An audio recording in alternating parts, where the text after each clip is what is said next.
everyone, to Wicked 6 Cyber Games. I'm Dr. Denise Bergstrom, and this session is on choosing a focus in cybersecurity that builds on your strengths and you are stronger than you think. A little about me. I am the program chair for cybersecurity programs at Franklin University, which is in Columbus, Ohio, so in the Midwest. And I've been doing this kind of work for about 30 years. So, how did I get into cyber? Honestly, I fell into it. My degrees are in IT, and my PhD is actually in education, specializing in online teaching and training because I wanted to be a better teacher. And because I'd already was teaching IT and cybersecurity topics. And so I went for it at that point. There weren't cybersecurity degrees back when I started in the 90s. 30 years is a long time. A lot has changed. One of the things that is so interesting to me about cybersecurity is how it's grown to encompass everything from the locks on the physical doors and windows to everything that we can possibly imagine. Even farming is affected by it. So we're going to go through some of those different things and how it can actually be applicable to what you'd like to do.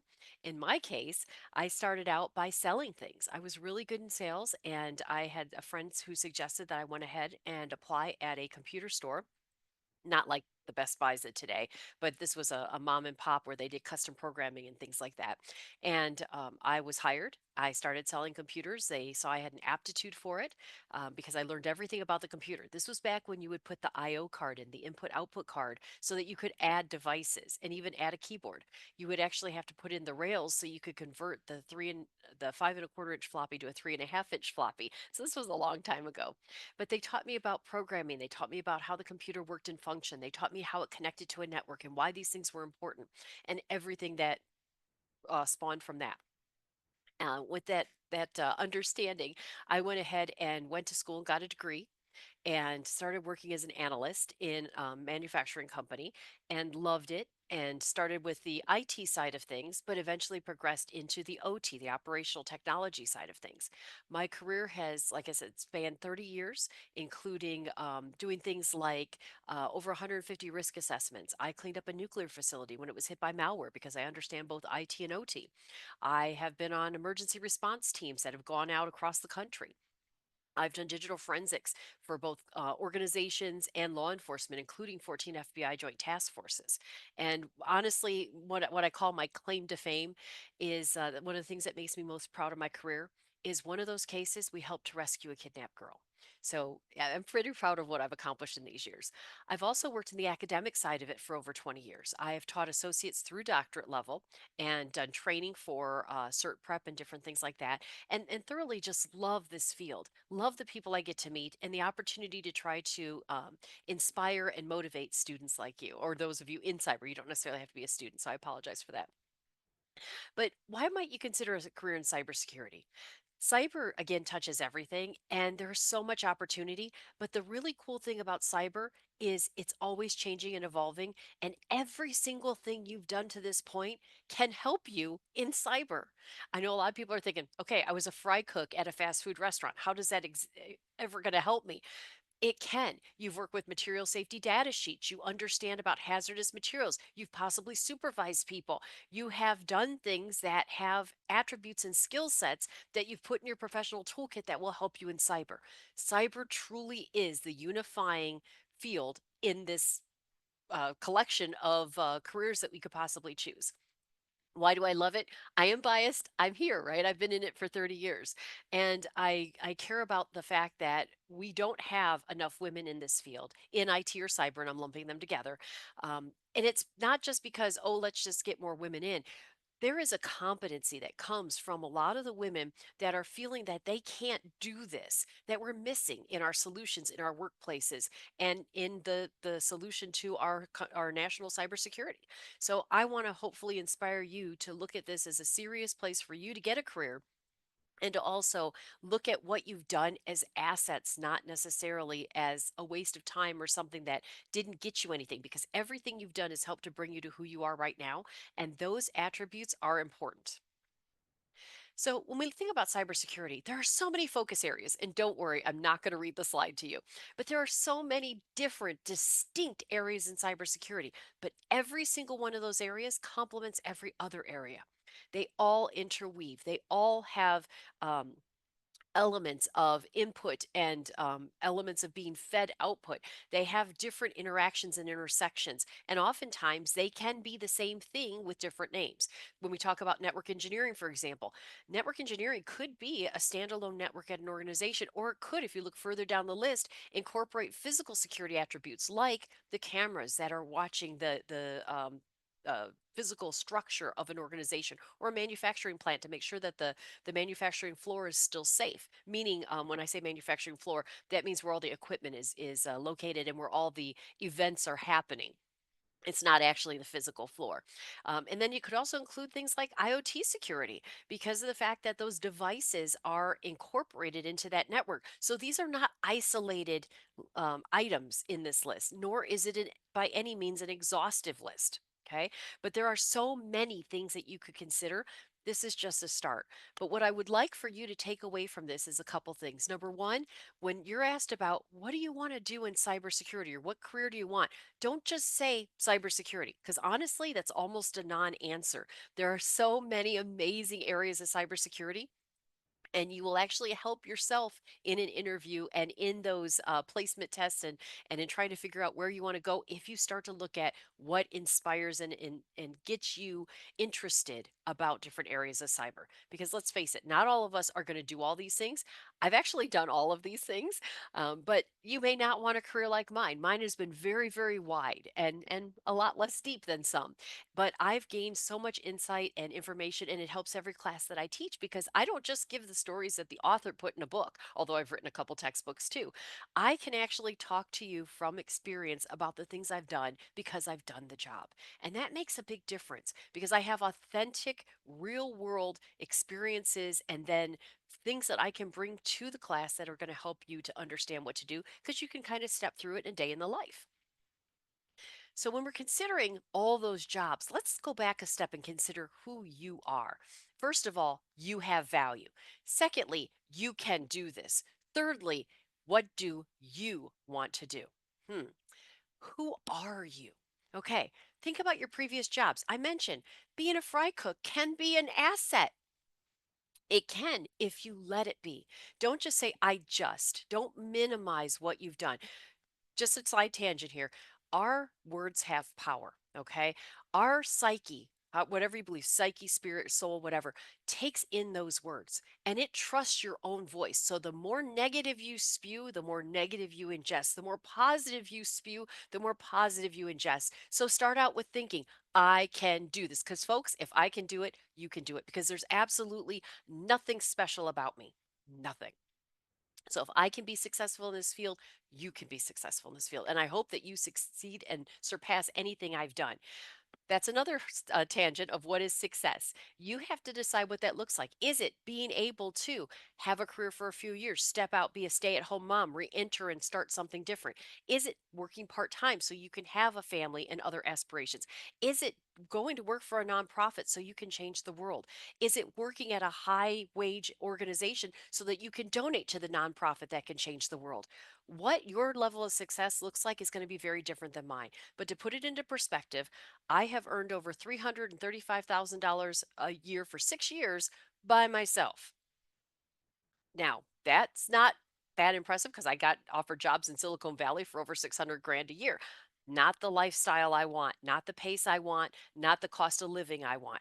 I live on a farm in rural Ohio and thoroughly love where I live. I look out my window and I see a park like environment. I get a little stressed at something I'm doing. I go take a walk in the woods. That to me is success. I can buy what I want. I can go where I want. I can do what I want. And technically, I can quit at any time. That to me is success and freedom. You're going to have to define that for yourself. So to get there, let's consider who you are. Look at those previous jobs. We've probably all had restaurant jobs. What did it teach us? We've all probably all had lousy jobs that we wish we didn't have, but what did we take away? What did it build in us? Resilience, the ability to complete something, maybe a little bit thicker skin because let's face it, not everybody's nice. What did those jobs give us? What previous challenges have we faced? Were they in the jobs or were they outside? In my case, I had a very abusive childhood, broken bones, locked in a toy box, not fun. I've survived stage 4 cancer twice in my 20s. Again, not fun. I'm in my 50s now, folks. Life is awesome because I'm still here. So, what are those challenges you've had? I took a divorce that was because of someone cheating and turned it into an amazing opportunity. I get to find my epic, and I did. So look at things as challenges, but that they have the potential to not only build your character, but open up opportunities and build your future. Think about your own strengths and weaknesses. Conduct your own SWOT analysis, which is strengths, weaknesses, opportunities, and threats. The opportunities are what is out there for you, and what are the threats? Think of the threats not so much as a threat, but as something that can have a negative impact. Do you have people you are caring for? Children, siblings, parents, grandparents, aunts, uncles, so anybody. Who is it that you have to support? What financial burdens do you have that you have to be able to meet? What strengths do you have? We just talked about those. What weaknesses? A weakness isn't necessarily a negative. It's something that is different in you than what you would like it to be. So work on it. Folks, we're all progressing, we're living. It's called life. We're not stopping at any one point, right? Think about your preferences and avoidances. Are you afraid to speak in public? Believe it or not, I was a long time ago. Start doing it. Get comfortable being able to articulate your message. Even if it's not in front of a large crowd, learn your elevator pitch. Be able to tell somebody succinctly what it is you're looking for and what it is you would like to attain as quickly as possible so that if you have that couple moment opportunity, you're able to say what it is that you would like to learn or where you'd like to go. Think about yourself honestly. Do you have introvert tendencies? Are you extroverted? Obviously, I'm pretty extroverted, but which way do you lean? And don't try to fight it. You can always try to improve it or work with it or try to enhance it, but don't try to go absolutely opposite of who you are because it won't be successful. You want to work with your strengths. You want to encourage those areas in which you can make improvements, but you don't want to totally deviate from where you can be comfortable because you want to be successful and you want to be successful as quickly as possible. Look at what kind of work you like to do. Are you a micro focused person? You like to focus inside into the details or work singularly on one thing at a time? Or are you a macro focused person who likes the big picture? You can do multiple things, you like the variety, and you need to know why everything is happening so that you can go ahead and um, find the best solution because you understand all the different elements. What does your dream job or career look like? Even if you don't take into consideration the exact work you'll be doing, what is it? Like I mentioned, is it half a day?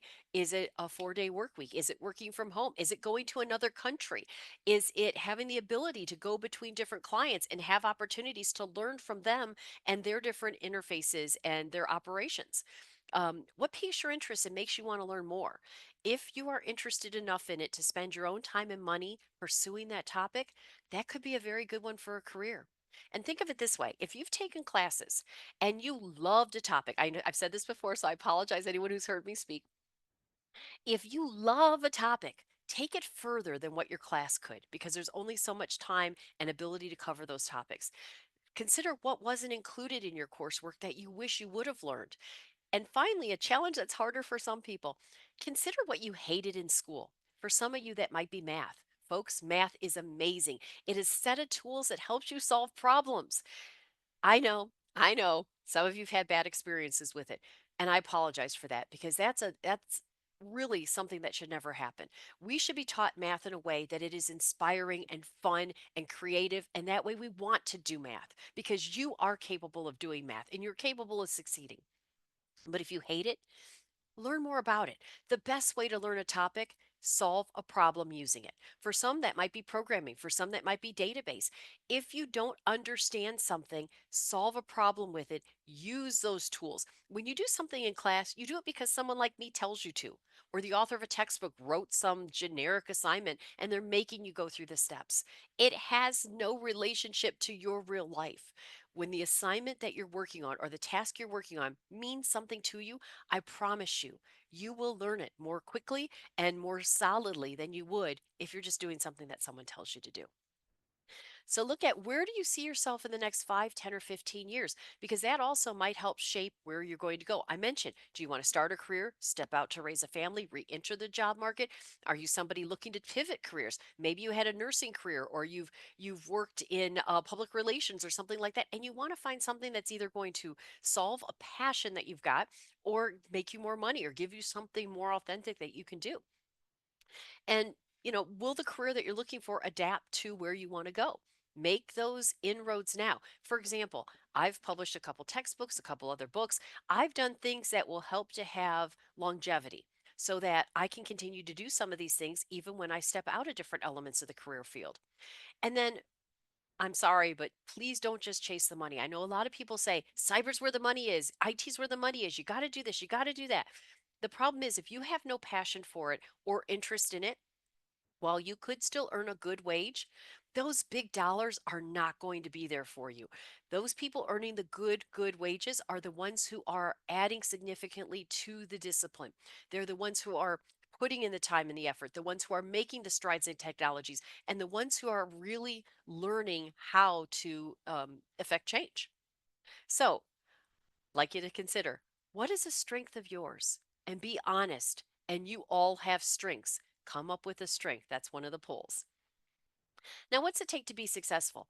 Couple of things. Your past can be an asset. And one of the things we need to do is use our past as an asset. With my past, I could be a victim. I'm not a victim. I am a survivor. That's a different way to look at a victim. Somebody who's actually come through something, survived it, and is stronger for it. It has given me an empathy, a sympathy, and a drive that I wouldn't have otherwise. This is bonus. I'm supposed to be dead. This is awesome, right? Life is awesome. I just turned 55. Bring on 56, folks. Bring on 57. I can't wait.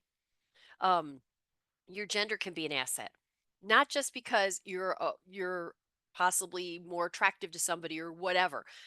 Think of it this way: we see problems differently than our counterparts. Okay, there was a study done back in the 60s with a refrigerator. I know, old archaic, but listen. Men open a refrigerator door and they see directly what's in front of them. They can see only what is directly in front, for the most part. I'm not trying to say everybody, but as a gender, the male species tends to look specifically wherever its eyes are targeted. Women, on the other flip side, we looked at everything holistically. We were looking behind the eggs to see the ketchup, or behind the mustard to see whether or not there was olive oil back there, or whatever it happened to be. We took in the door, the side, the drawers, everything else. And remember, back in the 50s and 60s, oftentimes the man went to the grocery store because he had the car. So he would stop on his way home, possibly, and pick up the groceries for whatever meal was going to be made. So the woman didn't buy the groceries to put them in the refrigerator. So when you think about the way that we solve problems, we are different. Use those assets. We also tend to be a little bit more empathetic and sympathetic, just naturally, and we tend to be better listeners. Remember that. We need to listen more and speak less. I'm talking a lot now because I'm in a presentation, but we need to do that so that we understand the vibe in the room, the cultural implications in an organization of what we're doing and where we fit and what we're trying to accomplish, and also what is the actual problem we're trying to solve. Resiliency matters. Your strength matters. You are strong. You can do this. Again, there's nothing special about me. Surpass what I've done. Be amazing.